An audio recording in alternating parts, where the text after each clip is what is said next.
Continua intensamente la preparazione atletica della SEAP Dalli Cardilla Ragona in vista del prossimo campionato di Serie B1 di pallavolo femminile.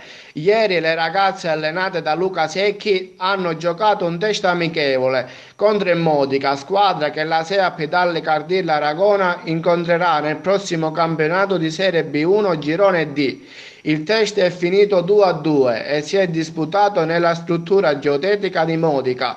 La SEAP Dalli Cardilla Aragona si è schierata così: Trabucchi in palleggio, composto nel ruolo di opposto e Manzano al centro, il capitano Donà e Moneta martelli ricevitori. Nel ruolo del libero Federica Vittorio. In corso d'opera sono entrate Baruff in palleggio, facendo la centrale Maria Laura Patti scacciatrice e Falcuccio opposto e il libero Parisi. Il prossimo test amichevole il 27 settembre a Marsala di Serie A2.